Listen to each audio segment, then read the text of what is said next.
And welcome back, everybody, to another episode of Joey's Garage. We're all here in the car because it is hot outside. It is 100 degrees here in Texas. So I want to do something a little different and talk about some misconceptions about automatic transmissions. There's been some talk, a lot of things that maybe are true, maybe not. There's things that have been tested, but I want to go over 5 of them.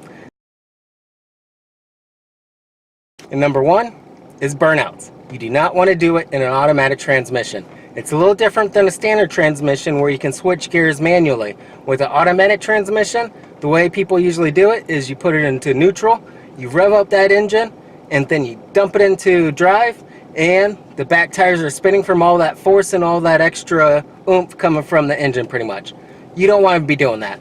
That is putting excessive wear on the automatic transmission. Unlike the standard where you have that control over the gears, you can quickly switch through those gears. In the automatic transmission, it doesn't do that. It's gonna hurt it so bad, and you can damage your automatic transmission. So you don't want to do burnouts. It's not cool. It's just gonna kill your vehicle. Number 2, placing your car in neutral while you go down a hill. Now, a lot of people do this in hilly areas. They're thinking that you can save fuel. But nowadays, with these new vehicles, they have ECUs. They have a whole bunch of different electronic components to it. It can tell what kind of load is getting in or going onto the wheels, what type of fuel it needs for the vehicle. So when you put it in a coat or a neutral, it's going to be the same thing as if you have it in drive going down the hill, because the engine's not going to need as much gas, and the computer automatically will do that for you. Now, one of the bad things about doing it is you're going to lose control of the vehicle. What if you need speed up? What if something happened and all you have are your brakes? That's just big no-no.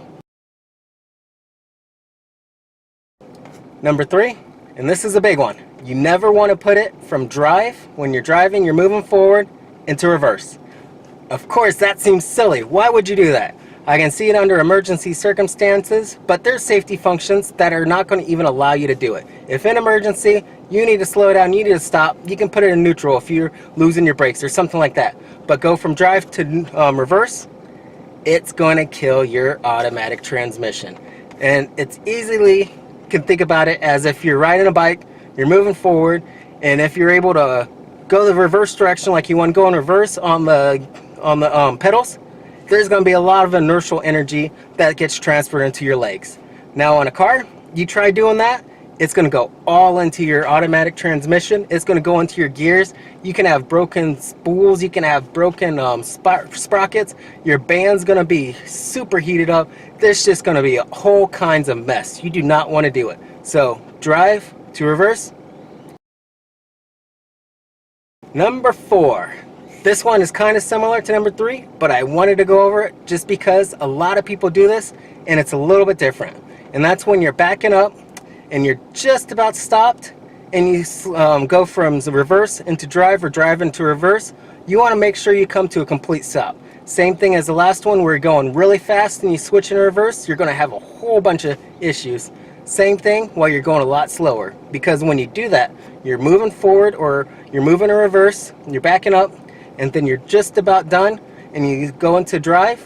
That's gonna, all that inertial energy is going to your transmission. Your transmission is stopping your car, if you think about it. Instead of using your brakes, where you should be doing, come to a complete stop with your brakes. Your brakes are easily serviceable, and then switch it in drive. Very simple to do.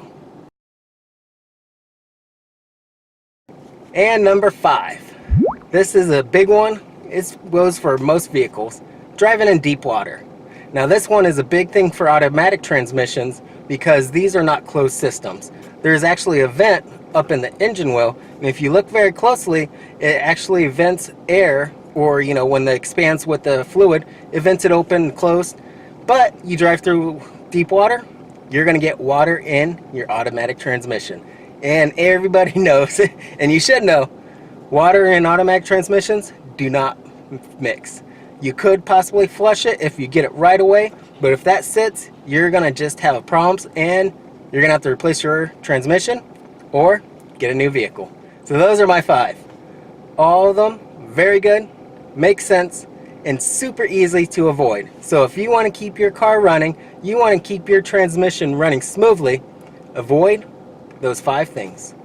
And as always, thank you very much for watching. If you liked the video, share, send a comment, put it down at the bottom, hit that subscribe button, hit the bell, make sure you get notifications, and please share. Everything helps. I love it when you guys help out the channel because I need as much help as possible because this is something I love doing, a hobby, and I just need your little bit of help. So if you want to get an official Joey's Garage t-shirt, go over to my down at the description. I have a link for those. If you want to help out, which is through PayPal, you can always donate to the channel, or you can go to my Patreon channel and become a subscriber there. So all those different ways help out me and help out the channel. So as always, thank you for watching. And as always, I mean it from my heart, ride safe, drive safe, and keep at least 2 wheels on the road.